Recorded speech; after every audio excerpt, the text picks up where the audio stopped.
Այսօրվա դատական նիստում ըստ էության դատախազը ավարտեց իր բացման խոսքը, մեջ բերեց մեղադրանքները, մեղադրյալներին առաջադրված։ Պաշտպանության կողմը նույնպես հանդես եկավ բացման խոսքով, մասնավորապես մենք մեր դիտարկումներն արեցինք մեղադրանքի վերաբերյալ, բացման խոսքով հանդես եկանք։ Դուք ներկա եկեք դատական նիստին, երկու բառով ամփոփեմ, հիմնականը այնա, որ մեղադրանքի ձևակերպումը պաշտոնական դիրքի չարաշահման վերաբերյալ չունի կոնկրետ դրսևորում, ինչու՞մ է դրսևորել պաշտոնական դիրքի չարաշահումը։ Ամբողջ մեղադրանքի վարկածը կառուցված է ենթադրությունների վրա, որտեղ գործով գեթ մեկ ապացույց չկա, թե Գագիկ Բեգլարյանի կողմից ինչ-որ պաշտոնական դիրքի չարաշահում թույլ տալու, կամ ինչ-որ մեկին ուղղորդելու, ինչ-որ բան կազմակերպելու, ինչ-որ բան դրդելու վերաբերյալ բացարձակ չկա տվյալներ կողմից։ Դա ընդհանրապես վարկածային տրամաբանության մեջ է։ Ենթադրություն։ Այո, վարկածային տրամաբանության մեջ է, բացառապես չկա դրա վերաբերյալ ապացուցողական նյութ։ Նաև նույնիսկ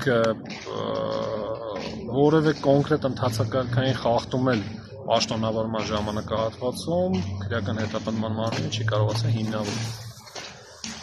Այսինքն, չգիտեմ, կոնկրետ գործառույթ իրականացնելիս, ինչ-որ բան, չգիտեմ, կեղծելու, որդելու մասով, կամ, չգիտեմ, ինչ-որ լիազորությունների անցում թույլ տալու հետ կապված, այսինքն, իրավական նորմի խախտում, ինչ է խախտել, չկա առհասարակ։ Սա է, բացման խոսքի երկրորդ մասը վերաբերում էր նաև ուռճացված իրավական գնահատականի փողերի լվացում, որտեղ զուտ ինչ-որ փոխկապակցված անձանց անուններով քաղաքացիական գործարքների առկայությունը չի կարող վկայել փողերի լվացման մասին։ Ցավոք սրտի մեր հանրապետությունում այսօր որևէ քաղաքացիական գործարք, որ տեղի է ունենում, հանցագործությանը հաջորդող ինքնաշխատ եղանակով որակվում է որպես փողերի լվացում, ինչը անթույլատրելի է։ Ինչը իրականում հիմա է կատարվում։ Բոլոր, մենք իմ կարծիքով աշխարհում կամ առաջի տեղն են գրավում, կամ երկրորդը, այն հայտնի ֆիլմի մեջից է,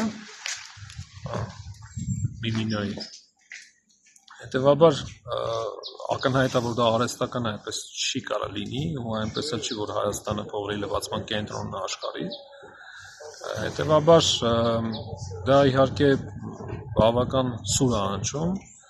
փողերի լվացումը, եւ երևի տրամաբանության մեջ էլ մեծ տարածում ունի այսօր մեղադրանքների մեջ։ Այդքանը կարող եմ ասել։ Ձեր բացման խոսքում դուք ինչի վրա շեշտը դրեցիք, ավելի հստակ բան կարող եք ասել։ Փողերի լվացման գործարքի մասով, փողերի լվացման իրավական որակման մասով։ Հիմնական մասը ասացի ես պահի դրությամբ, ու համառոտ է, ինքն իհարկե շատ ավելի ծավալուն եմ հանդես եկել ելույթով։ Հաջորդ դատական նիստը երբ կլինի։ Հաջորդ դատական նիստը ոնց որ մարտի 4-ին։ Այդ ժամանակ ինչ փուլ եք մտնում։ Արդեն ապացույցների հետազոտման փուլ, ապացույցների հետազոտման ժամանակ էլ կարծում եմ համոզմունք կձևավորվի, որ